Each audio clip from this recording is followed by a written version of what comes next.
Hello, hello. That should be good. All right, let's get you guys up. Let me know if you can hear me. Should be good.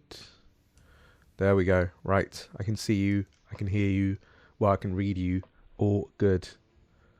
Nice. Okay. Hello, everyone. Today's a pretty good one.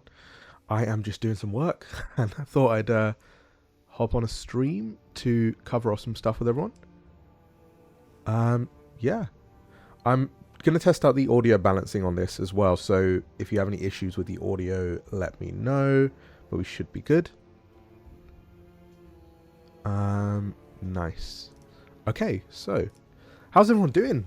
Monday. It's a weird day to do a stream. I don't normally do much on a Monday, like huge. So this is a nice change of pace for me. I do apologize. I'm dressed like I'm about to give a keynote speech for Apple. But I've been out today, so, and I want to get some work done, so I figured better time than any to do that. Nice. Okay, so let me move this up there, so I've got some space. All right. So let me switch over to. That's that one.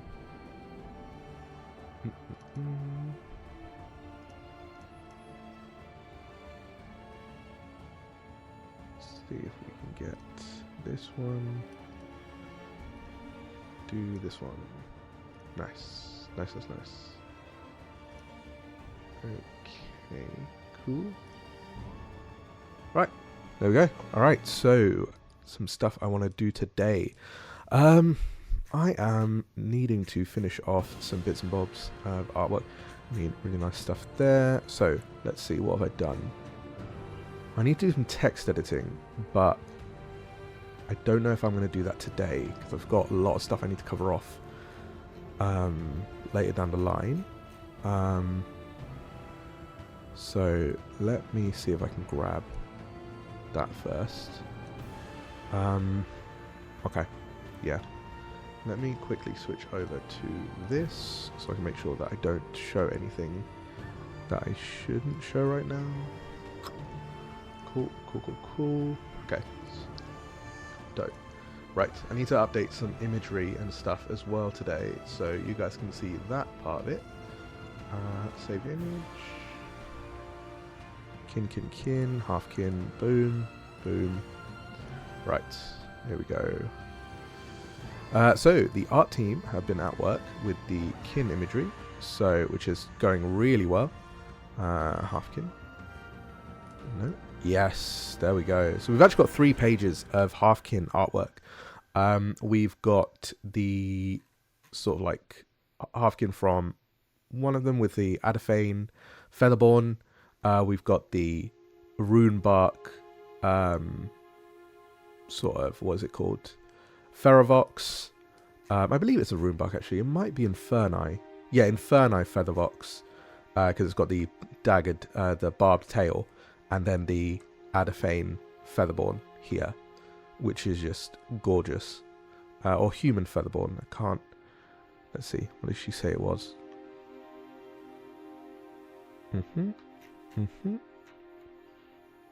Oh, still interesting. Either way, that's that. And then we've got the others that you saw as well. So really nice stuff there. That's been updated, so I can tick that off. I need to update something else as well. Here we are.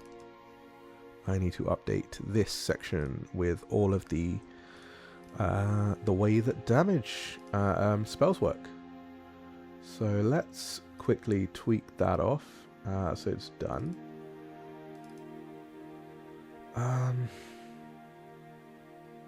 Okay, so we've got cone, emanation, line, target, wall.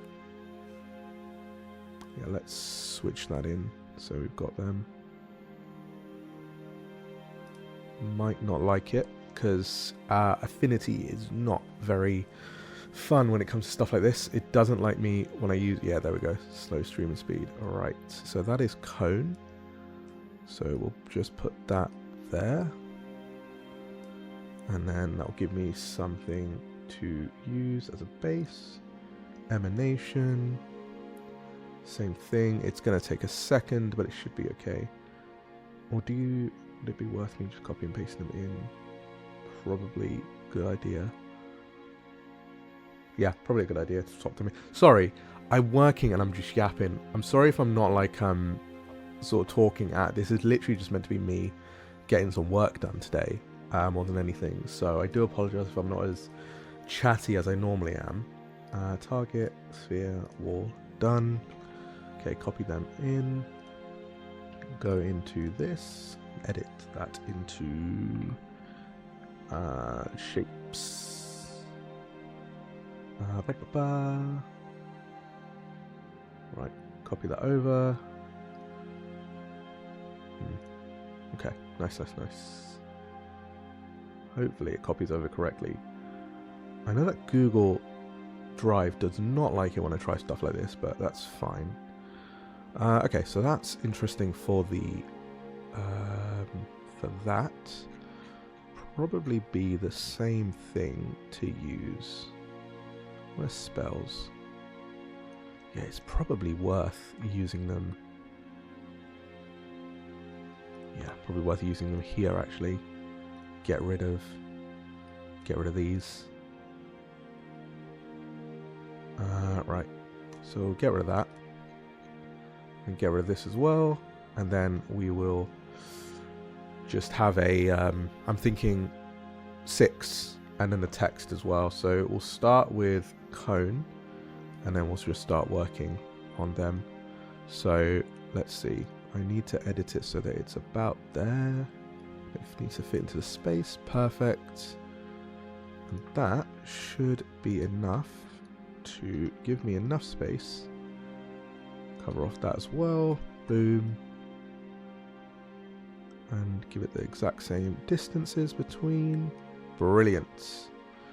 Okay, so I think there's enough space for me to drew that. That is 32, 24. Let's do 25. Move these to 25 pixels as well. Done. That should be more than enough. Okay, cool. Replace image. We want to select from this list. Right, so cone, emanation, line, sphere, target, and wall. It's a bit smaller than I'd like. Let's see if we can fix that. Duplicate that one, and then wall, and then see if we can tweak that up. That's that. Nice. Slightly away. Try and just tweak that down. Perfect. That is perfect. Okay, so I can delete the one underneath. Nice. Okay, dope. So, double page spread, you have cone, emanation, line, sphere, target, wall. It tells you what each of them is, but it's probably worth adding in some text. Maybe there. Just says cone. Do that with... do it with this one. And then do that. Put that in. Sorry, my dog is getting upset for some reason. Right, that's that. And then we'll just grab some text, copy it over. Okay, so just do that. Nice. Nice. 3.5. Perfect. Do that over. Do that there. Alright. Might be on my mic. Might be alright actually. It's not showcasing the dog a bit. 3 square cone originating from you. Do that centered. Nice. Get that there. Nice. Okay. That might be okay. Right. Radiating in 2 squares in each direction. 1, 2, 1, 2, 1, 2, 1, 2, 1, 2. Yes, perfect.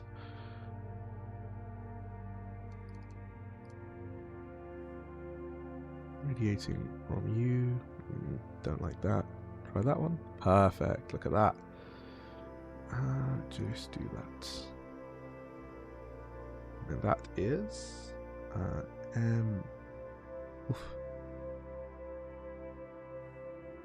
emanation. Might need a bit more space there. Do that, do that, do that. Move it up 5. I think originating 3 square cone originating from you. Yeah, nice. That works. So I can copy this down over there. See if I can get it. I think 3 might be the way to go, not 5. Cool. And that's a line. That is sphere. I'll do the text in a moment.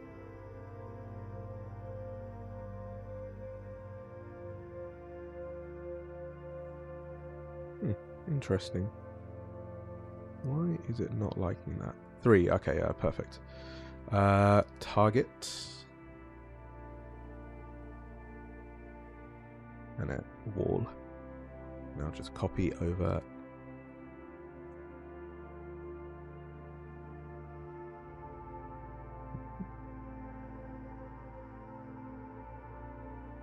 Five square long, 1 square wide line originating from you. Nice. And then we got this one, sphere. 3 square diameter sphere, centered on a square within 5 squares of you. 3 squares in diameter, perfect. Okay.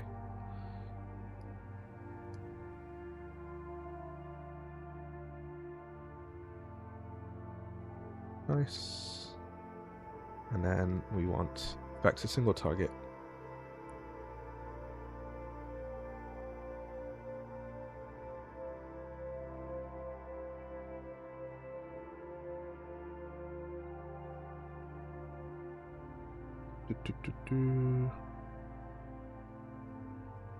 This one might be the one that just is a bit more funky, but might be okay.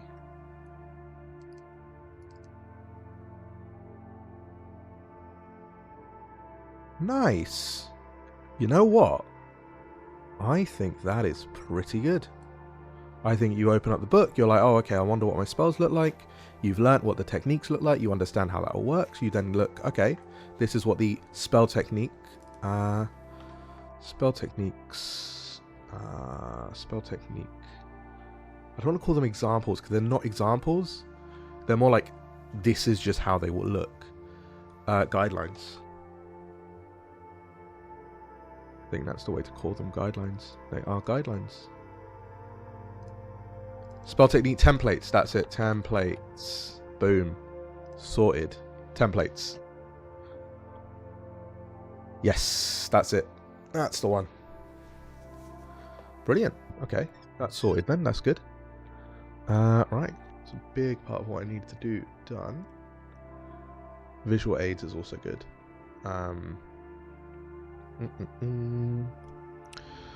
But I think that gives me enough to say that that page is sorted. Sorry, I have my notebook as well, so I need to just tick off things as I finish them, so I know that I've done them.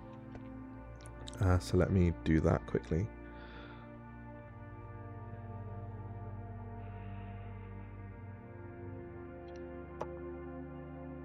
Okay, have I done...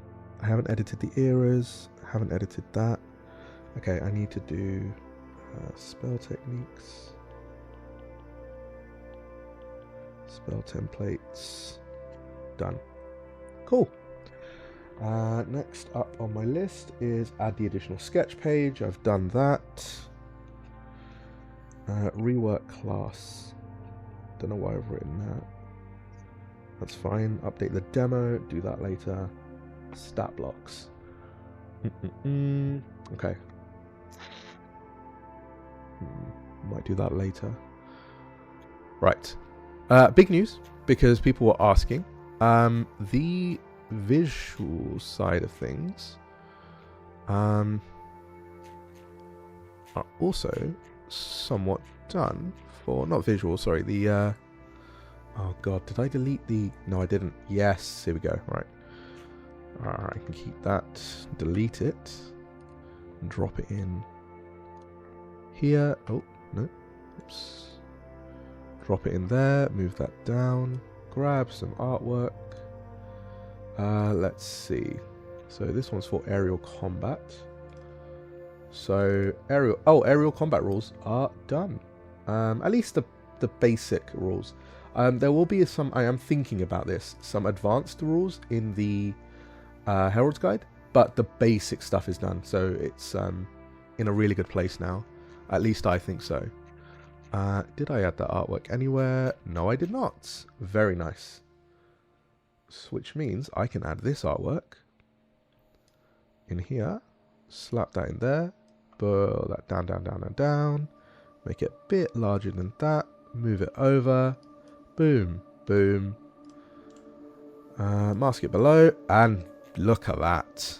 Very nice. Okay, so aerial combat is, yeah, pretty much in a really good place.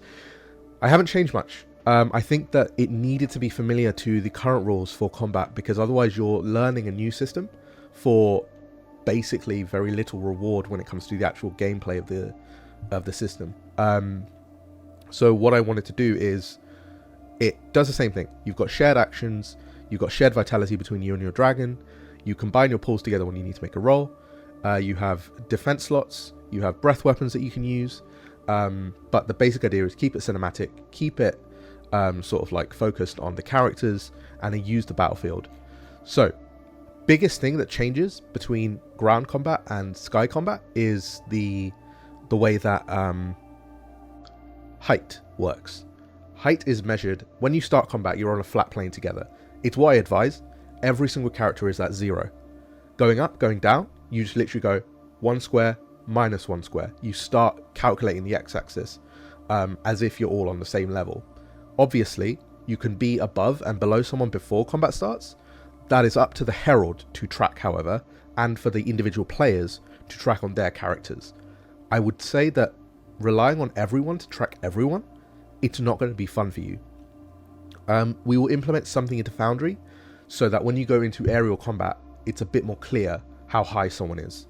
It's not going to be measured in feet, it will be measured in squares, just so it's easier. So, each square of height eats 1 square of movement. So, for example, you can move, if you have a speed of 6, your dragon can climb up 2 and then fly forward 4. That's a speed of 6. It's quite easy when you actually play it. You need to be within the range of something to do the action you want to do, same as ground combat. Spells, if you're up to 5 squares, boom, you can target that thing and do it. We will figure it out on Roll20, because we're custom designing the system. We can definitely make something happen, but it's going to be a little harder for sure, because they don't have the customization that something like Foundry does. We have very little control over what we can do, but we'll figure it out. It might be as easy as just adding a little tracker on your character sheet where you can just mark up and down, and then it increases or decreases a certain number. That could be easy to implement for the players. The Herald may just need to track it themselves. That's all I'd say with that. So, you will have positional advantages. If you have the high ground, it's over, Anakin. I have the high ground. And sorry. Don't try it. I'm really big Star Wars fan. You underestimate my power. You have the high ground. You will gain a d6 on your attack. You do charge line. If you move 4 squares rapidly before you attack, you may spend an AP to add another d6 to that roll. If you are below someone, hitting above is gonna give you a bane example as that. So is there any way to gain speed by rapidly lowering altitude? So you're looking at momentum rules. I'm currently thinking about that. The reason I haven't added it yet is it's really hard to track, but I'm thinking that you could, if you're willing to rapidly lose your height, so you sacrifice your height at an instant, you could gain that momentum as you drop double the height in order to move faster, right? That's the only thing I could see being a way to do it. As I say, none of this is final. I'm going to keep tweaking it. This is just the first pass of the rules. And I do have a lot more space to work with, so, you know, I can figure that out. High ground is basically you gain a heavy attack on your standard attacks. But what this does mean is if you have the high ground and you heavy attack, you're adding plus 2d6 to that attack. And if someone is if they are above you, you suffer Bane, but you can heavy attack to get a normal attack on them. Basically, it's quite a nice positional thing that allows for tactical play. So there's that as well. Other things. So when casting, you may use the guide on page X and see what techniques look like in 3D. Increase move and immediately promote the first hit to damage level on momentum. That's what I'm thinking. Something a bit more like that, where the momentum is carried forward in order to give you a bonus on that. So if you move forward on... Actually, it solves this issue. Charge line. If you move +4 squares in a straight line before a melee attack, up or... up, down... Straight line doesn't matter. It can be straight line up or straight line down. Before a melee attack, you may spend 1 AP to... Well, that's the thing. I'm trying to think. Increase move and immediately promote. This is a problem it is. You have to move in order to gain this bonus. But what my issue with it is you're getting that bonus for free, essentially, because movement, it does cost you, I think 4 squares is enough, though. It requires you to move 4. So you're moving a lot. Yeah, okay. You may increase the tier of your next attack by +1. Nice. Gives you a huge bonus. Moving 4, like you just... And then you suddenly gain a big attack because of that. Cool. Yeah, I like that. Nice. Oh, actually, you may automatically gain. That's better. That's better. Gain +1 success. Before an attack. +1. In order to get +1 on your success on it. Yeah, that makes sense. Yeah. Gaining altitude is much harder than diving. If you move +1 squares in a line, in the vertical downwards, or in the horizontal,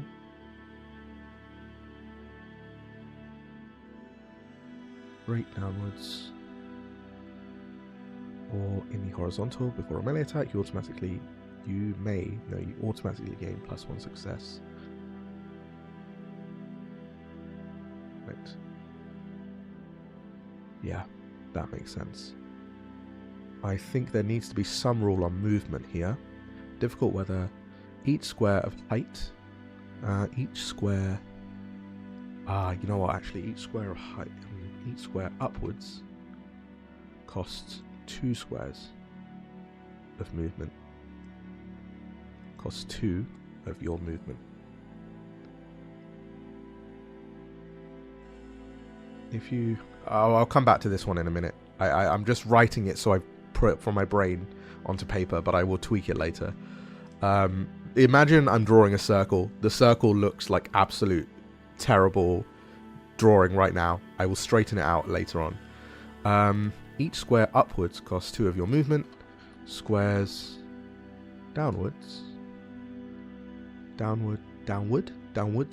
are spent as normal. So that means that going up is much harder, but going down is a lot easier. That suddenly means that if you're willing to spend 8 squares of movement to go upwards to get something, you're getting a huge bonus for it.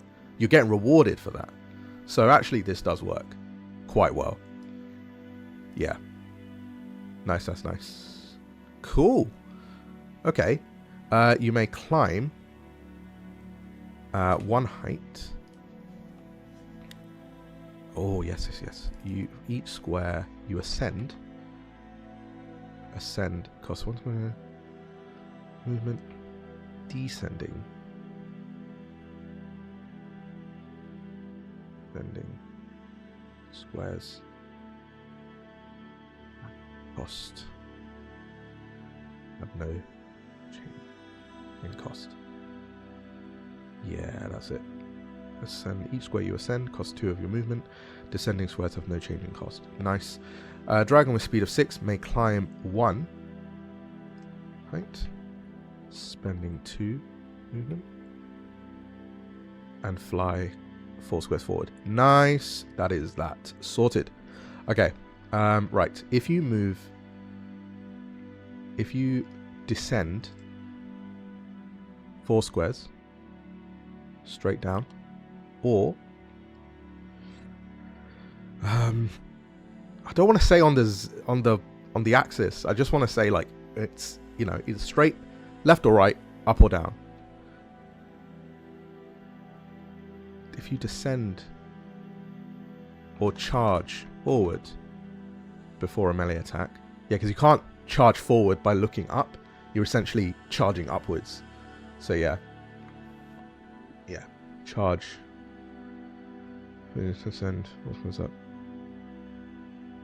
I'll fix this later. The basic idea is there though. You descend 4, you'll get the bonus. You charge forward, you gain the bonus. I don't think it's worth saying non-ascent.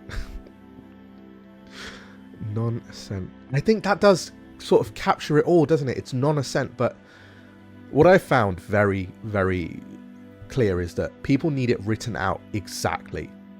So I think I can tweak this later, but the basic idea is there. So this makes sense to me. Cool. And then we got the optional scene tags that heralds can use.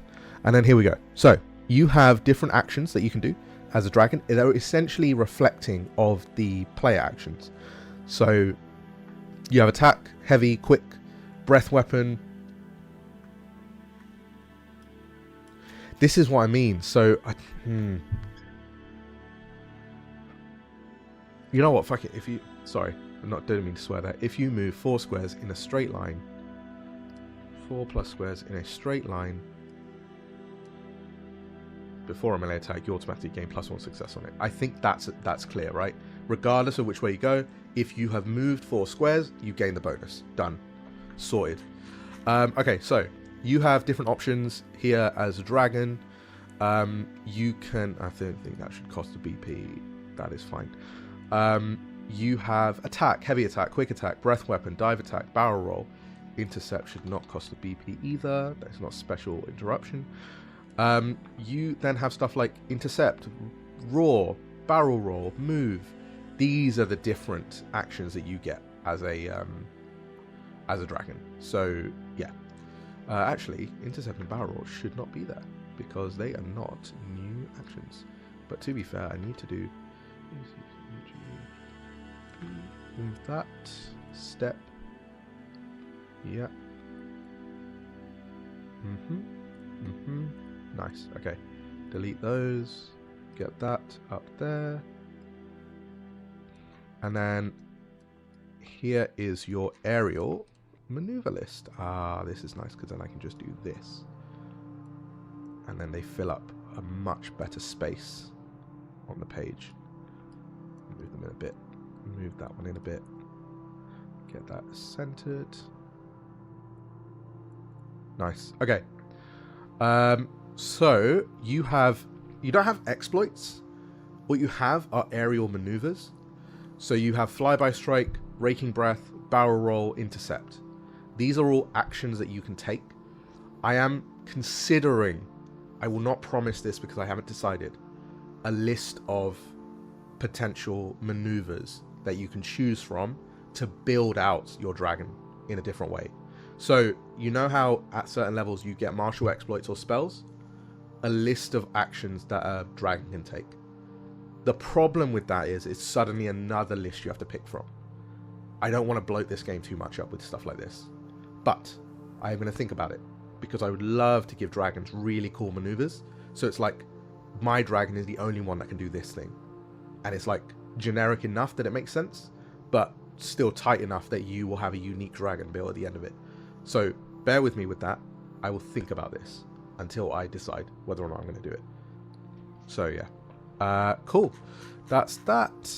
That's that done. Okay, healing wounds. Okay, so have I done the dragon rules? Edited that. Yeah, no, done that. Okay, I'll add that in later. Okay, so we are about halfway through what I planned for this stream, so I could stop it here in terms of the editing for Draconim, and I could, yeah, all right. So Crit Nerd, perhaps the abilities could be depending on Dragon Family. That's where the problem is, right? Think about this. You already have a list of abilities that you could do, right? You have a list of perks that you have to choose from. Imagine now I add another list that you have to pick from. It becomes so much. Right, dragons right now are in a perfect place because it's so easy to build one. And dragons are not better than others. Like no two players, the balance is really good because of the way that it works. The moment I add a secondary list that you have to pick from, it starts becoming balancing hell, because you have to make sure that every build is viable. Obviously, you can't balance everything. Things are going to fall through the cracks, but it just means delays in production and fulfillment, and I really don't want that. I think this is good enough that it's going to be minimal playtesting and sort of like, what's the word, balancing. Like, I'm sorry, Storm Chaser, gain a boon on mind checks to track or predict the weather. That does not need any balancing at all. I'm so happy that it's so easy to use. But something like gain a natural armor against range attacks while flying, right? Where's the balance there? Okay, what is it? Well, it only works when you're flying. Instantly, it sort of balances against it. It's got it gets a really good bonus, which is a natural armor, but the sort of like requirements for you to gain that are twofold. You have to be against a range attack and you have to be flying. So the balance works quite well. It's not too powerful because it's a very specific situation. Yes, so one of my ideas for it is downtime. If you spent downtime training, you would gain XP. You can then spend that XP to train your dragon in something, and then they gain that move later. It's too much. I think that as much as I want to introduce that into this, I don't think an average group will be doing that, and I think I'm going to do what Aslan suggested, which is supplement. If you want it, it will be there, right? If your table are so excited by the idea of training your dragon with really cool abilities, then maybe I'll write something that implements that in the future. Right now, it isn't something that base game needs. That's the key here. Is it serving one of the 4 pillars? This is really cool. I can tell you guys about this, actually. Sorry, I should ask if you guys want to hear about it. I won't go over it if you don't want to hear about it.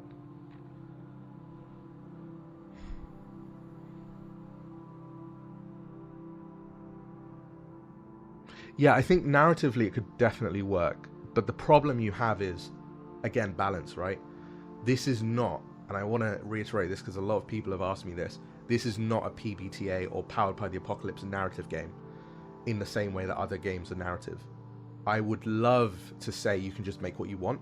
The problem is immediately balance, right? That's the issue that comes in.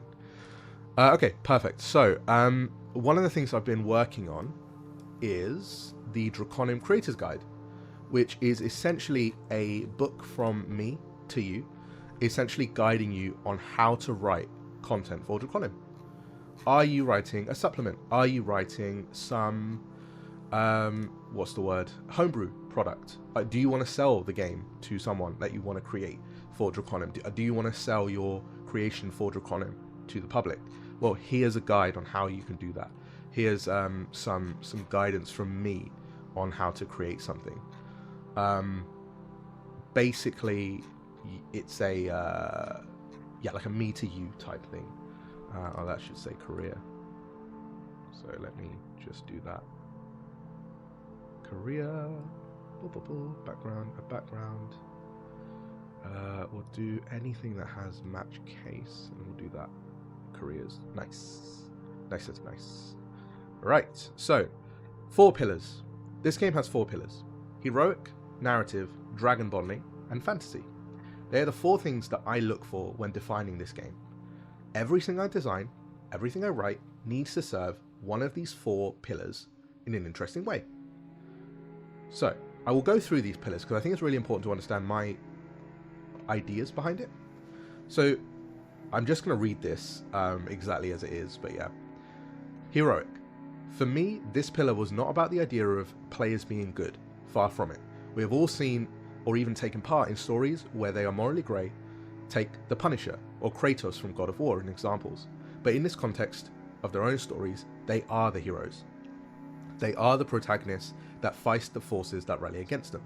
That's what heroic means to me. The characters in Draconim are assumed to be competent. They are driven by a larger goal than just quest rewards. This is why a character build starts off with a fair amount of perks and skills. You are an adventurer who has been doing this for some time. Draconim isn't about a farmer who picked up a blade for the first time and suddenly they are going on a quest to save his village because his sheep got stolen. This can be a backstory, sure, but this isn't where you will start playing the game. Draconim heroes may be vengeful, reluctant, haunted, or defiant, but they are never passive. They choose, they clash, they change things. In game terms, this would mean you are not motivated by coin unless you choose it. You act with purpose, even if that purpose is selfish or obscure. Mechanics reward impactful, committed action, not cautious hoarding. Your story is shaped by the choices you make, not by a moral checkbox. You may burn down a temple or protect it. Either way, it matters. Either way, the story will remember. That is what heroic means to me. That is what heroic means in Draconim. So when you are writing a tool for Draconim, or writing a story that you want to run in this game, that is what the idea of heroic means. Now, it is going to change from person to person. This is guidance from my brain to you. This is not rules. You do not have to stick to any of this. You can absolutely write whatever you want. This is just to help you get into my mindset. If you're wondering, I want to write for Draconim, but I don't know how Ash would write something like this. I wonder if I can ask. Well, this should help you with that. So, narrative, which is the second one. Actually, you know what? Let me ask you guys, what do you think of that? Like, do you understand what I'm trying to say here with heroic?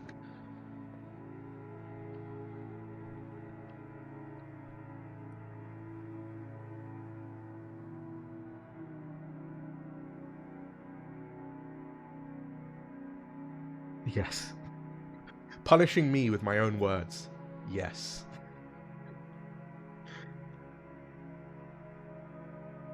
Perfect. Okay, so it seems everyone is getting a sense of that. Okay, perfect. So, narrative. This pillar was the most difficult one, difficult one to conceptualize. What does narrative mean? Many people, including myself, assumed that narrative first titles hand-waved a lot of mechanics, allowing player agency to be at the forefront. But over time, I realized that wasn't the case. Narrative is more about giving players and heralds the option to tell the story. It's less about skipping over mechanics because they're too bulky, but choosing mechanics that allow the table to focus on key areas of play. Okay. It does track gold now. Draconim doesn't track gold or ammunition, for example, but it does have a mechanic to see if you packed certain items because this serves the narrative. If you didn't explicitly remember to pack a torch, but roll to see if you have it, that's narrative because either outcome serves a story in some way. The story acts as your train, the herald is the conductor, and the players are the passengers. Some may say, wait, doesn't that mean that the herald is always in control? But I'd argue on a train that the passengers can move around freely and even pull the emergency brake. Players are co-authors, not stat operators pressing buttons on a sheet. That's why Draconim avoids overly granular mechanics. I don't want players picking and choosing what they want to do based on skill values. Instead, I want them making decisions with emotional weight. Okay. I got rid of shadow marks, but I will leave that in there. I'll just not read this one. Mechanics are never there to limit the story, they're there to heighten it. Okay, that's why the system gives players narrative tools like the shadow die. This is also the only way to get a critical failure. It's not about punishing that failure, it's about shaping tension. Okay, perfect. That's that. I might need to get rid of a line somewhere to clean this up a bit, but that's fine. Co-authors, not... Yeah, perfect. Cool.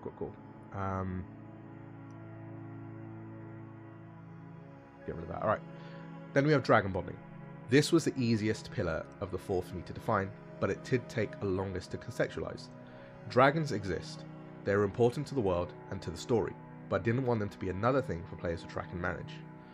In other titles, the ranger class, style class, that gets an animal companion is usually joked as the GM's nightmare, and I did believe this for the longest time, because you suddenly go from managing a certain number of players to adding +1 sheet to keep an eye on over time as player gets a companion. I didn't enjoy this take. A companion had stats, an entire action list that they could use, but the intention of design was never to be a weapon and combat in your arsenal. I've always believed that companions were a narrative component that just so happened to have extra things to track, but the damage was already done. Players and GMs didn't having another full set of stats to track. So, a lot of this has changed. So, I can see, like, my opinion has definitely changed. I was of the dragons should be narrative, but I have changed that view completely. And I think this is, on a personal level, I am really enjoying reading my words from a couple of months ago to see how they've changed. So I'm not going to read dragon botany because I need to sort of like tweak this area. But basically, this one is really good. A dragon doesn't just make you stronger, it makes you vulnerable. It knows you, it depends on you, and one day it might challenge everything you've built. Right? Yeah. So that's that one. Fantasy. Draconim is fantasy. Well, all RPGs are fantasy in some form, but this game is set in a high fantasy world. The rules don't say you must play in this world. Fantasy is, in my view, an escape. Not just from another world, but away from the one you're in. It's about taking a step outside daily structured life and taking a persona of someone new, someone who can maybe do more. That's what I believe fantasy is. Let's assume the average player will spend 2 to 5 hours a week playing in this world. I didn't just want anyone to just play another hero. I wanted players to live out the fantasy that the game promises. When playing a Veil, you don't just sneak, you vanish, striking from the folds between realms. When you play a Voka, you don't just read thoughts, you touch minds of others with control. When you're an Iron Guard, you can tell I haven't edited this in a while, but yeah. Your shouts reshape the battlefield. You're not just doing the thing on your sheet that the sheet says you can do, you are the fantasy. This extends to careers. Being an investigator isn't a bundle of perks, it's the joy of piecing together a mystery that no one else can see. Being a wanderer means that you see the world through the eyes of someone who's always moving, always adapting. The mechanics serve to evoke the fantasy playing that archetype, not just simulate its function. Fantasy also means freshness. Draconim does not rehash tired archetypes. The fighter isn't just a guy with a sword. They're skilled combatant who chains their strikes with precision and grace. The Veil isn't a rogue, they're a risk-taker ghost who gambles with fate. Each class is a new lens, a new fantasy. I also imagine fantasy is cultural, a lens through which people understand power, spirit, and the self. That's why dragons aren't just majestic, they're bonded to the soul. Why magic isn't just rules, it's tied to the fantasy you want to create. Fantasy is not just a genre, it's a promise that even in the darkest places, light can take over. Plus, a world of elves and dragons is just cool. I mean, I think this is my favourite line. But this is the 4 pillars of this game: heroic, narrative, dragon bonding, fantasy. Everything I design is designed with those 4 in mind. I have them written every single time I sit down, because I want to make sure that everything that I'm writing serves something here. Someone asked me the other day, hey, why does Draconim not have rules for vast exploration? Why does it have no exhaustion system? Does that serve one of these, right? Does it serve you being heroic? No. Does it serve the narrative? Depends. But players may not want to tell that story. It's not for everyone. It's not the broad sense of it, it's not. Doesn't serve dragon bonding. Doesn't serve the fantasy. So I took that idea of exhaustion, created the wound system. The scar system. Scar systems, heroic. I have definitely seen heroic characters taking scars. I mean, I put it right here. Kratos is a great example of scars, emotional and physical. Serves a narrative. I have taken this scar. What does that mean for my character moving forward? How is this going to change how the narrative revolves around me? Dragon bonding. My dragon has now lost their arm. What am I going to do? You are now having to deal with that. Think. Hiccup. And the Night Fury. Toothless. And fantasy. It's just, like, I mean, it works in a fantasy world as well. That's the kind of stuff that I think about every day when I'm writing, because I need it to serve this. Otherwise, I'm not creating the game I want. I'm just creating a game that's an alternative to something else. Yeah. That's where I'm at with that. So that's basically what I'm putting together for you guys. It tells you my thought process on this. So I go through what narrative first means. It's mechanics and meaning. It's flow over formality. It's player choice over efficiency. It's resources that tell a story, you know? Clarity creates immersion. Keep the spotlight moving. A mechanic that reinforces identity. So it makes you, as a writer or a game designer, ask yourself these questions. So I put in questions that I sort of wrote down when I was writing. So, like, when adding a rule, make sure it makes sense. It doesn't just make sense or add realism. It needs to have narrative and emotional weight. So ask yourself when you're writing it, what story does this rule tell? What does it say about the characters of the world? Does it push a narrative? Will it help a player care about this decision? Items and spells may just add deal X damage, but it's the way it allows a player to push into their core narrative that keeps things fun. So, you know, I think about that kind of stuff every single day when I'm writing. I've really enjoyed the idea of asking questions to yourself as a game designer. You know, like I write stuff here where it says, write rules that are being read at the table mid-scene while dice are being rolled. Dice systems that say, you leap 3 squares and strike. You gain +1 d6 if you move through fire. Spend 1 grit to exile it out of your turn. Avoid footnotes, conditions with layers, phrasing that sounds like legalese. This isn't a code base, it's a story engine. Avoid design that requires frequent out-of-turn decisions from others. Pauses the game to recalculate ongoing math. Stack unstack conditions beyond round 1. A condition that lasts 3 rounds is fine. A condition that forces a group to remember something 3 turns later? Probably not. If you must track something, tie it to a visual moment, until they leave the aura while their blade burns. That is how I enjoy writing mechanics. That's fun. It's interesting, you know? And they reinforce identity.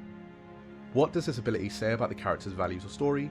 What truth does the world about the world is this reinforcing? The Grave Mound doesn't just raise the dead, they are taking meaning from death. Their powers are solemn, reactive and sacrificial. They are not just their combat role, it's their narrative purpose. And then the system is a conversation. When you're not when designing for Draconim, don't aim to solve the system, aim to contribute to the conversation. You're not patching a video game, you're expanding a language. Every path, spell, mechanic and table you build is a voice. Ask yourself, does this create compelling decisions? Does this celebrate emotional thematic play? Does this feel like a page out of a myth? If the answer is yes, you're doing it right. Again, these are not rules. These are my decisions. So this is a really good one. A lot of people came up to me at events and stuff, and even through the whole DM process, the campaign process, and asked, hey, why is Draconim only 10 levels? That's so boring. I will build up to 10 and then I'm done. That doesn't seem fun to me. Okay, so 10 levels. That's the max number of levels that Draconim uses. Why? If you've ever played a D20 fantasy RPG, most go up to level 20, but campaigns cap out at around 10 to 13, which means almost 35% of the design goes unused. Maybe you've built your first character, you've read all the way up to level 20, seeing all those awesome abilities and feats, never using them, waiting to use them only to never reach that stage. Draconim doesn't promise you something and that may not happen. Leveling should be intentional and lead to more interesting moments. So, I will warn you, I need to rewrite all of this, class, path and stuff, purely because, you know, it's all changed now. But I am really looking forward to putting this together. This is a good one. So, some of you may recognize Firebolt from another D20 fantasy game. Firebolt, cantrip, one action, 120 feet, verbal, somatic, instantaneous evocation fire. You hurl a multiplier at a creature or object within range, make a ranged spell attack. On hit, the target takes 1d10 fire damage. A flammable object hit by the spell ignites if it isn't being worn or carried. This spell damage increases by 1d10 if you reach 5th level, 11th level, 7th level.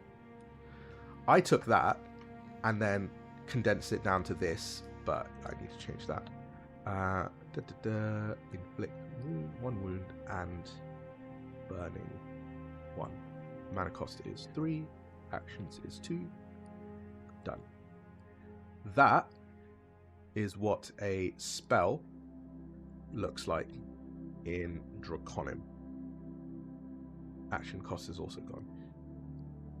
Clear, straight to the point. You know exactly what that does. I don't need to tell you that you hurl a multiplier. The name is evocative. You know exactly what Ember means. It's inflicting a wound, it's burning 1. You do not need me to tell you that you're hurling fire at that thing. If I said to you that's a spell, immediately your brain is already visualizing something. You do not need it written out for you. And I think that's the mistake that a lot of games do, which is why a lot of magic mechanics feels like you're reading a, what's the word? Like a legalese. Because they want you to have that aspect of it, which is fine. As I say, there's nothing wrong with that. It's just not how I like to design. That's fine, you know? So yeah, I am going to keep working on this and make sure that you guys have everything you need to be able to design for Draconim. I don't have a ETA on when this will be ready. I'm sort of writing it when I get a chance. I started it a couple of months ago, but then sort of stopped because I wanted to make sure that the game was final before I told you how to create things for it. But this is coming. The Draconim Creator Guide is real. You will be able to create homebrew stuff. You can do it anyway, but you'll be able to do it with my guidance. Think of me as the angel on your shoulder, guiding you on how to do these things. So this is a really exciting thing that I cannot wait to share with you. So yeah, I hope you guys would like that. I do have something else I want to share with you. I promised you some Throne of Luster stuff, so we'll just discuss this for a minute and then I will move on to that.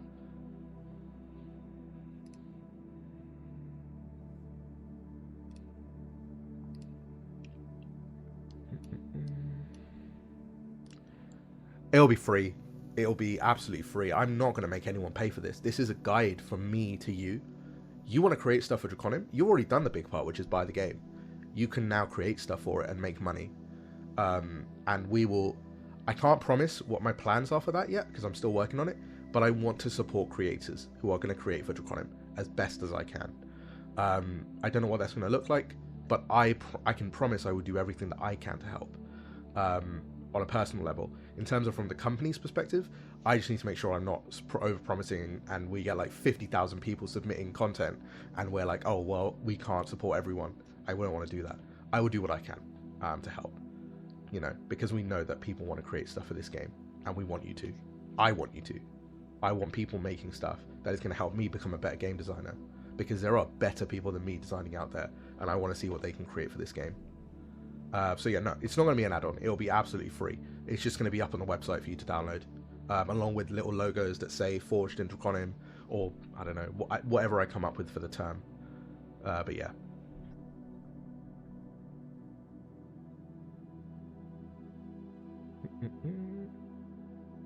Okay, so can anyone have any questions about this? I assume not, so I can move on, but I'll leave it open for a minute while I just grab, what is it called? Adobe InDesign. I use both. I use Adobe InDesign and Affinity. Honestly, I kind of wish I didn't, but I started writing Throne of Luster in InDesign. My editor helped with that, and then, yeah, I'm kind of stuck here now, but yeah. Maybe a webpage where people can see what's been created. That's the plan. I want to create like a community hub for people to share their stuff. Right, Throne of Luster. I know a lot of people have been waiting. I am just waiting on some artwork and stuff for this. But the basic idea is... Oh, you saw something you weren't meant to. The basic idea is it's pretty much done.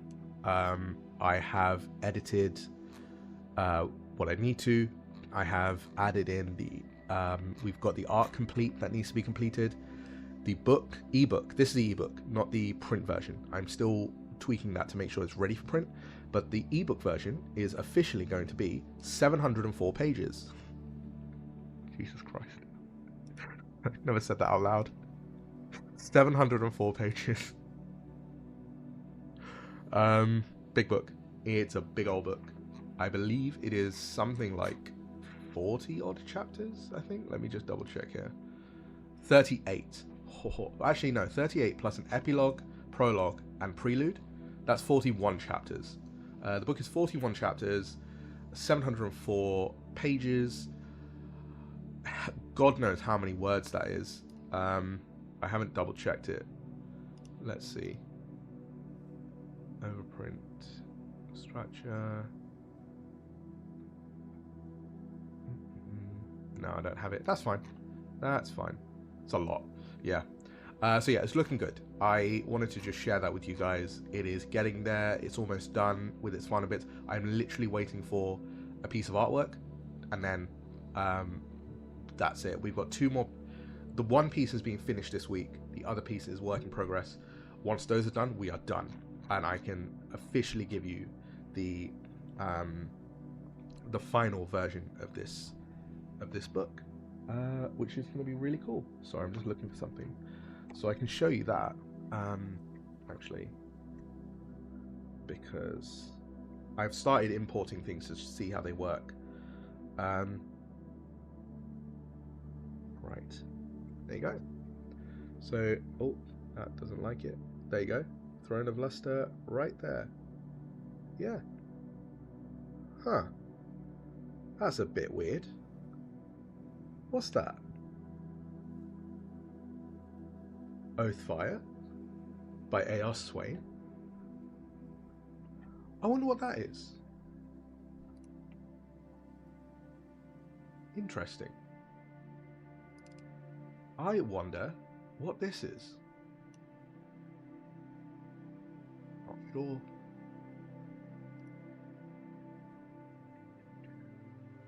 I wonder what that could be.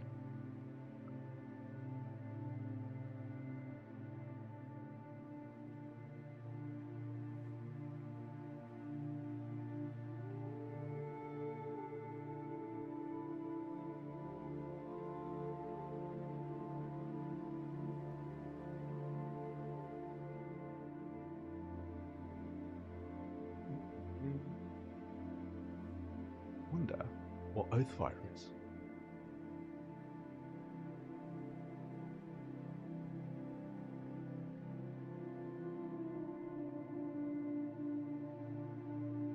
Oathfire by A.R. Swain. Chapter 1. Heralds of Fire and Light. 410 BBI. Batasian, outskirts of the village of Gallandale. Dawn came in thin and cold.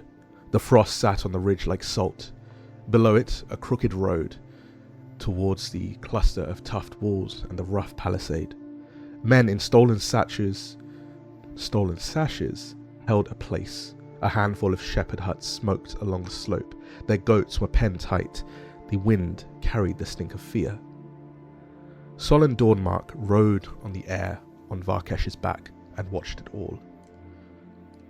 The Adiphane's skin was obsidian. It had veins that glowed with cracks of inner ember light. Fire-coloured hair streamed back from his brow, folded against his shadows. The wings that set his kind apart. They burned faintly as if the dawn itself has lent him feathers, and when the wind caught them, they glimmered like molten glass. "Not yet," he said. "We need the grain. We need the road." Varkesh held his fire down, but Solon felt the ache in the dragon's core. The flame did not wait well, and neither did the men. On the ridge, the bandit captain yelled for his archers. A few panicked shots rose and fell short. "Hold high," Solon said, and Varkesh climbed. "We finish this quick. No fields touched." The dragon rumbled in agreement. He would not fight the order. The burn wanted out. If Solon asked for too much control for too long, the fire would hurt Varkesh more than it hurt their enemies. That would come later, if it had to, but not now. The three below the three companies in Sunrise Cloak jogged into view at the base ridge. One flew a sunburst on crimson, the other carried the silver mark of Garrick Vaynar, the third bore the plain banner of the local levy. Solon's veterans spread on the left, Garrick's riders and on foot came on the right, quiet but sure. A pale glow slid across the slope. Seroon glided in from the far shoulder, long wings cutting clean lines in the morning air, and moonlight that ran across the edges of her scales. She was not loud like Varkesh. She didn't need to be. Garrick stood...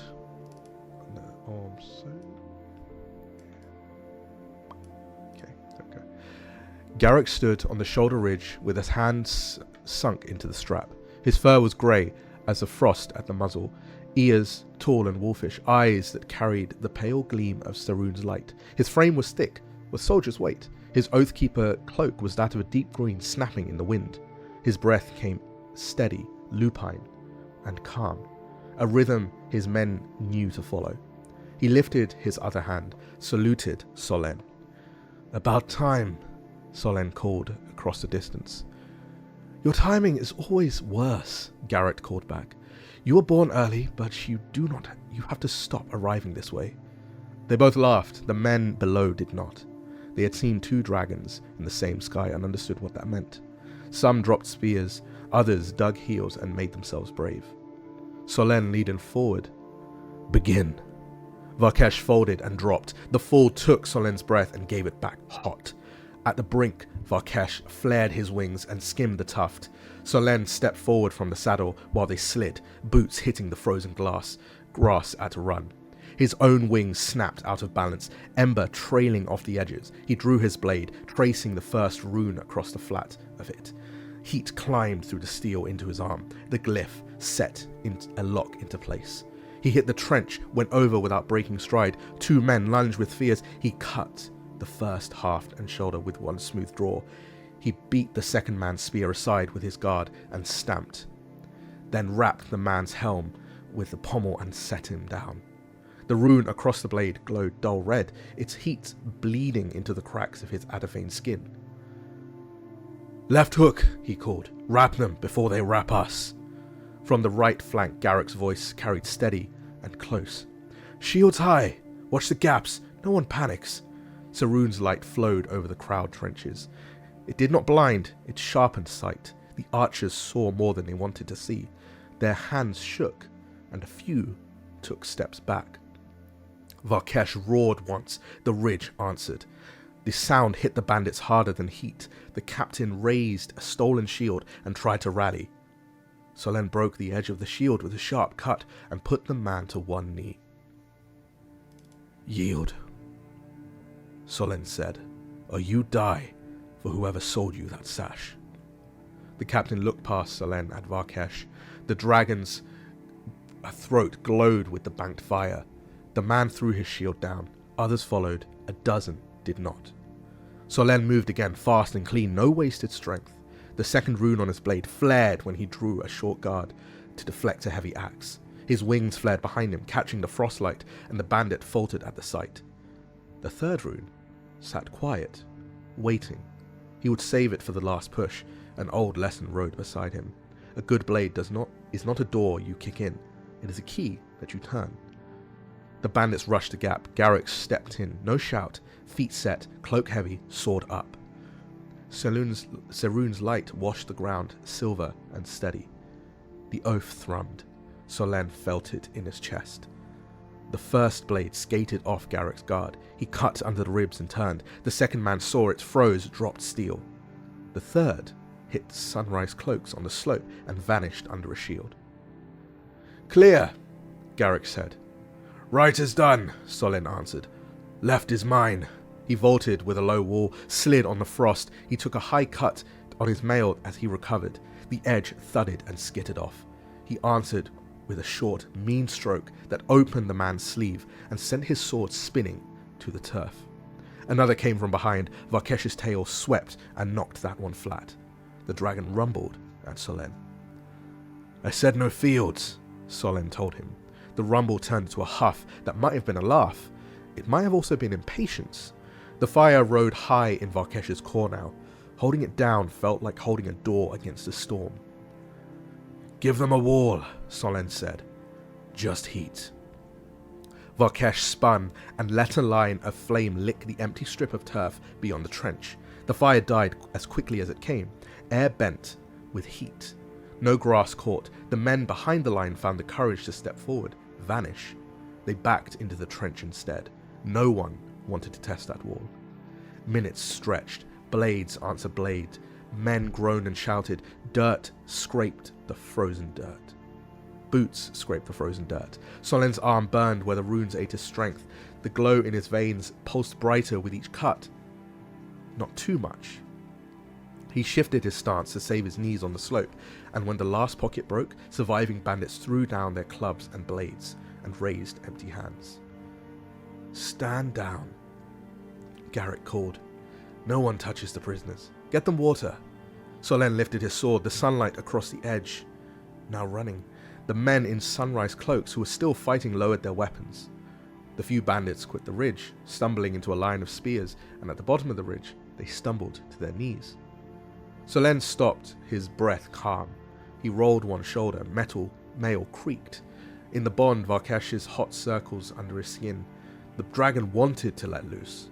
Solen sent back quiet pride and promise that the day would bring a moment of fire, just not now. The pale light from the slope deepened, Seroon's drift lower. She settled without a sound. Garrick slid from her shoulder. He walked across the churned turf towards Solen with his helm held in his arm. The frost had already melted from the rim. "Brother," Garrick said, his grin crinkling the corners of his eyes. It was not blood they shed, but the long years of war and vow. Their kinship had hammered on the roads, not in the womb. He saw the nick on Solen's mail and raised his brow. "You let one touch you. I'm hurt." "It bounced," Solen said. "I will polish it out and lie about it at supper."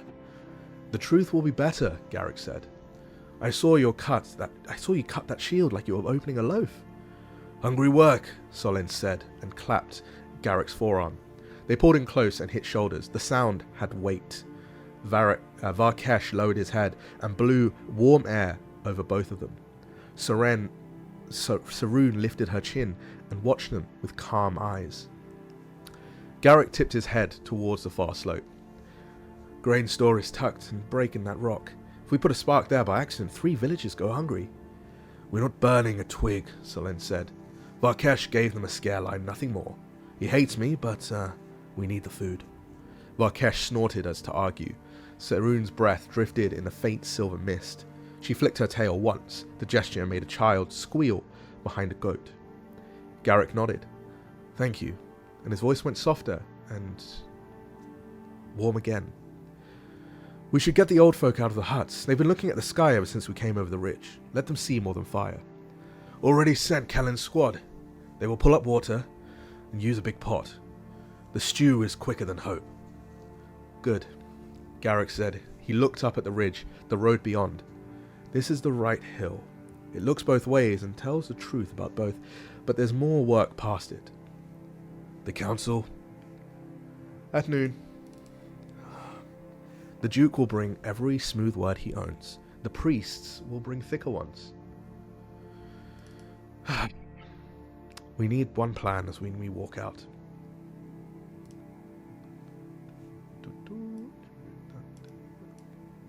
Okay. Solen's smile turned sharp. My plan is simple. Break the road, break the levees. Give men who will stand us food and pay. The rest can go back to their fields and thank us by growing wheat. You should also write it down in a way that the Duke understands, Garrick said. He pointed at Solen's wrist where a faint red line marked the bond beneath the skin. And maybe go to the council without the dragon's head over your shoulders. You're no fun, Solen said. We could save 20 minutes if Varkesh standing in the halls and looks at them.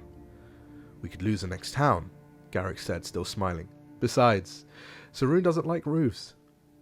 She hates beams, Solen agreed. Thinks they make the sky bad. Sarun rumbled, which sounded like her approval and patience in the same breath. Varkesh rumbled back, which in his case sounded like a forge. Fine, I'll go on my own feet. Varkesh will loom somewhere pretty. He already does, Garrick said. He glanced past Solen. You have company. A boy, perhaps 17 winters, stood 5 paces away, a sword of wood in his hands. He wore a tunic patched until patch and cloth were the same. His eyes were wide but steady, his hair struck up as if it had fought sleep and won. Solen lowered his knee. What's your name? Ravin, the boy said. Ravin, Solen said as he took the wooden blade. Good balance for wood. It will not cut, but it will teach your hands what weight feels like. Ravin nodded and lifted his sword again. My father was a blacksmith. He made it before he passed. He said I could not lift steel until I was older, so I trained with this. Solen studied the grain. It had been shaped with care, not rough cut. He wanted you to be ready, but not too soon. Ravin nodded again, firmer. I will be ready when the time comes. You can touch Varkesh, Solen said. He looked up at his ally. Gentle. Varkesh set his jaw as he brought his head down. He made himself soft. He did not enjoy soft, but he did it. Ravin reached out with the wooden sword first, then thought better of it. He dropped the sword, set his palm on the warm scale between Varkesh's eye and horn. His jaw fell open. It is hot. Not too hot, Solen said. He knows you're not a bandit. Ravin laughed and stepped back, clutching the wooden sword to his chest. He turned to go, then hesitated. Can I train with you? Both of you? I want to be strong enough to keep my family safe. Garrick glanced at Solen. If you listen more than you speak, Solen smiled. And if you show up when we call, we start at dusk. Footwork first. Ravin nodded and ran towards the huts, shouting words that tumbled over each other. 2 children peeked out, and an old woman leant on her cane, trying not to cry. Her mouth said thank you without the sound. Solen raised his hand and gave her a nod that felt too small. A horn blew from the low ground, one clear note without warning. Kellen's squad had found a second bandit nest in the scrub below the road and chased them into a net of spears. Solen glanced over the slope and saw the fresh prisoners on their knees. Wrap it, he called to the nearest sergeant. No looting. We are not thieves that beat thieves. Garrick added. Bread first, questions later. Orders rippled in both directions. The ridge settled. Men loosened their belts and unknotted their hands. The morning felt less sharp. Solen sheathed his blade and hissed as he did. The runes along the steel had eaten more of him than he wanted to spend. He rolled his wrists. The bond ached as if a reminder that he has also spent Varkesh. Go high, Solen said to his dragon quietly. Take the circle and let the heat drop. You're white at the eyes. Varkesh tapped Solen's shoulder with the back of his horn. He then spread his wings and climbed, each stroke slower than the prior glide earlier. He banked over the valley and the road and the huts, and it felt like a blessing rather than a threat. Sarun watched him go with a small tilt of her head. Garrick watched Solen watch the dragon. You pushed Varkesh hard, Garrick said. I kept him tight, Solen said. He wants to burn as soon as he can smell a fight. Holding that does more to him than fire ever will. Same for me, Garrick said. He looked down at his forearm where his own bond mark lay under the leather. If I lock too much in place for too long, Sarun tires on the inside. People think our dragons can't get hurt, but they're wrong. Let them keep thinking it. It saves us words. They checked the line once more, they shared instructions with their captains, and moved down the slope together. They did not need to talk. Years of bad roads and worse weather had taught them how to walk without falling into holes. They had stopped at the rim of the village and stood in the smoke of the morning cook fires. Council at noon, Garrick said. Please try to arrive on time. I'm never late, Solen said. I'm exactly where I need to be. That is a sentence of a man who does not know how to read a clock, Garrick said. I shall save you a seat. Save me too. I like to spread out. A shadow moved across their side. Sarun padded past the huts, her head low that the old folk could lay their hands on her scale. Her light did not blind, it settled the nerves of the people who had not slept through the night. Varkesh dropped again into a slow circle and sent one short bright line into the sky for joy. He did not point it toward a field. Solen looked at Garrick and a grin came back with no effort. Remember Merenfall? That sky storm that knocked you off your horse and into a stew pot? I remember you laughing so hard you forgot to help, Garrick said. And I remember the stew was better after the storm washed it. I maintain that I saved it by laughing. You saved nothing, Garrick said, his hand thumping on Solen's shoulder with brother weight. But you were there.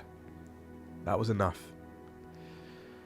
It was still enough. They stood like that in the smoke and the thin light and the small noise of the village finding itself again. The road would ask for more. The council would ask for patience. The sky would not sit too quiet for too long. There would be other ridges, other mornings and harder choices. Solen knew it. Garrick knew it. The dragons felt in whatever place in them matched their heart. Solen drew a short breath and let it out. We hold this hill, he said. We hold it, Garrick said. They parted to see their men and to the work that came after the fight. The wind moved down the slope and turned the frost to water with a few hundred small drops. Varkesh climbed once more to let his furnace ease, and Sarun folded her wings and curled beside the road like a watchful hill. Noon waited. The village of Galendale waited. And that is the end of Chapter 1 of Oathfire. It is a story that I have been writing for fun. It is not something I will be selling. It will be just something that I'm working on personally. I've had a lot of fun writing it. They are, it's very short. It's only 9 chapters long. I believe the entire book spans, 25,000 words, give or take. So it's quite short, but it's a novella. It's basic idea. It is. It's been a lot of fun to do. I've been really enjoying it. It's set in 410 BBI, which some of you may know that number because of what we discussed in Dragonfall. It is 10 years before Dragonfall. So, a little thing there for everyone. Yeah. So, I don't know when I'm going to release this. I don't know when it will happen, but I do want to because it's fun. I wrote it for fun. I've really enjoyed writing it. It is done. It's finished. I finished writing it. I've been writing it for a while. It's just been something that I've slowly been working on, but I've found some time, and I've been really wanting to take some time for myself to do something fun just for me, and that was this. I am just going to warn you, Chapter 5, Act 2, Chapter 5, broke my heart. You know that scene this is what's going to happen to me when you guys read this. It's going to be like that scene in Guardians of the Galaxy where Peter Quill's dad says, "It broke my heart to put that tumor in her head." That's me when you guys read Act 2, Chapter 5. Yeah, I'm just going to warn you because I genuinely believe I need to give you a warning. Because, my God. Yeah. That was fun. I enjoyed reading that. Thank you for entertaining me. I'm sorry that I didn't warn you. I hope you guys enjoyed that. I will warn you, it's 10 years before Dragonfall, so it's not going to be the events of Dragonfall, per se. It is just going to be something that happened before that, so you can see what true dragon bonding looked like before Dragonfall occurred. So yeah. Yeah. Yeah, I really hope you guys enjoyed that. I'm sorry I stumbled on some words. I am, like, not... it's not a script, it's just reading a book, so I'm still, like, getting used to that side of things, but I do hope you liked that. So yeah, I got a fair bit of work done, actually. I'm able to tick off quite a few things on my list today, so I'm very happy about that. So yeah, yeah, a little special something for you guys. If you guys... You know, if you guys did like this reading of the book, I wouldn't mind reading it again. It's only 9 chapters, so I could, you know, I think I knocked this out quite quickly in terms of reading. I could do it 1 chapter every other stream and then put it together for a big thing at the end. I'll think about it. I would love to. I love this book so much. I was so happy when I ended up finishing it. I finished it this weekend, and I literally sat there, I think for an hour, trying to figure out what I wanted the cover to look like. And then I settled on this, because I was like, okay, it needs to tell people it's a dragon story. It needs to tell people it was written by me. I don't need to do much else. So I literally just put together a little mountain ridge, my name, a dragon scales in the background, red, white, boom, done. Yeah, so it spans, I think you can see it here. It spans 90 pages, so it's really short. I will, compared to something like Throne of Luster, it is way shorter. It's actually what I would prefer to write going forward. I liked being able to write something small that still had a lot of meaning. My God, there's a story. Like I genuinely was really happy writing it because it felt right for me. I enjoy writing epics, I really do, but I think this was nice, a nice change of pace for me personally. You know, because I think the other thing was, this might go a bit personal, but I've been writing for other people a lot recently. My games, as much as they're for me, they are for you guys because you guys are putting money on it. And if I am writing something that isn't going to be enjoyed by you, then it means nothing. The same with the demos. The demos were for you. You know, a lot of people can say, oh, but I'm writing for me. You're not.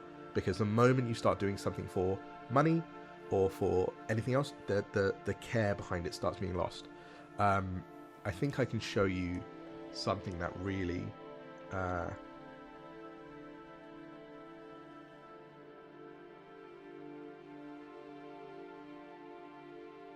that really gets my point across. Here we go. This scene in... what's it called? Kiki's Delivery Service. Flying used to be fun until I started doing it for a living. That was what I felt. I can be completely honest here. I felt that a lot during Ashes, during Covens of Midnight. If people will notice, I think the backers will definitely notice, there was a lot of fire lost. It's because the moment I start doing stuff for other people, there's expectations. I don't have a boss because I work for myself, but I do in the backers, right? You guys are owed explanations. You're owed timelines. I'm not working for me, I'm working for you. I lost a lot of that fire, if I'm to be completely honest, and I was really struggling to get it back for the longest time. It was really hard, which is what led to a lot of delays in delivery of games and updates, because I just didn't have the same motivation I used to. Which is, you know, I don't want this to sound like I'm being ungrateful for the job that I have. I am super grateful. But when you have to answer to 4,000, 5,000 people, hey, where's my book? And when you have 4,000, 5,000 people where half of the people don't like what you've written, it starts to get a lot. I'm no longer writing for myself, I'm writing for others. I changed my view on that. I realized that people are going to be here regardless, right? You've paid for it. You're going to be here. I will do my best. My best should be enough. I am really enjoying that motivation now. I finished off Draconim way quicker than any other title that I've ever written because I really felt motivated by you. I felt really motivated by myself. I was having fun. I was playing a game that I really enjoyed, and you guys were playing it and really enjoying it too. You had critical feedback. That's fine, because I knew so before it used to be creation, me, you guys, right? I was in the middle of the creation and you. Every time you would say, hey, I don't like this mechanic, it hit me first before the creation. That was a problem because I was starting to take the feedback personally, right? I would go, you guys say, oh, I don't like this, or this doesn't feel right. I would go, right, well, you hate what I've written. I don't think that anymore. If you tell me, hey, I think this needs balancing, hey, I actually think this mechanic needs to work, you are not saying that to me. You're saying that to the writer that isn't personally me. You're not going, Ash, I hate this because you're a terrible person. You're going, hey, this doesn't work correctly, but I know you're going to fix it. That's the way I see it now, and that mindset change has really improved my writing, which is why I was able to sit down and write something like Oathfire without any issues, because I knew that, and this is going to sound really bad, but I'll put it out there, I actually don't care what people think. I wrote it for me. It is a personal journey, it is a personal story. If you guys like it, fantastic. If you don't, you've not given me money for it, so, you know, I don't care. I just want to write something fun. Draconim, on the other hand, that is why I love working with backers when I write my games. That's why I'm really enjoying doing this, because I'm showing you that I do care about the projects that I'm putting forward, and everything that I do is to make sure that the games function as well as they can. So I will end on a high note. I will say that I have really enjoyed doing this today. I got a lot of the stuff I needed to do today done. I managed to read you a copy of a chapter from my book. I'm really happy about that as well. I really hope you guys enjoyed that. I will probably cut the highlight so that you guys can listen to it later if you wanted to, but I'll think about whether or not I'm going to read this again, or if I do something else. I would love to do an audiobook for this, but obviously it's a personal project. I'm not going to be charging for it. It's just going to be fun. I wouldn't feel comfortable sort of like asking you guys for money on a personal project like this. It's just not the way that I do it. Probably be something for backers of Draconim. If I was going to give it away, we'll see. I'll think about it, or I might just pop it up on Amazon and say, hey, read it, done, you know, free book. But thank you guys for entertaining me today. I know that it was a surprise stream. I know it was out of nowhere. I know that it was just an hour and a half I gave you before I went live, so thank you for everyone who joined. I had a lot of fun. I'm really enjoying streaming. I used to hate the sound of my own voice. I used to hate sitting here talking to just the camera. I genuinely have had so much fun streaming, which is why I've been doing it more often. But I'm going to take some time to make sure I don't burn out. No one wants that. But I'll keep you appraised of that. You know, might be skipping a week of streams just to take a break. But I don't know when that will be. But I want to be healthier with my my approach to this, because I really love it. But there can be too much of a good thing. So I will leave it there. I will thank you all for coming. I will thank you all for listening to me yap. Thank you all for helping me with my work. Thank you for sitting here while I did some work. Thank you for listening to Oathfire. Thank you for being patient with me. Draconim is on its way eventually. I am still working on it. I am working every day to get this done so that it's ready for playtesting. But if I need to delay it, I will tell you, and I know that you guys will be supportive of that because you guys are the best. So I'll leave you there. I'll see you all tomorrow for the next stream where we're going to go over careers, which will be a lot of fun. I will say that might be a short stream because the careers aren't that long, but we'll do quick update on patch notes, then we'll do career, and then maybe I'm read more fun.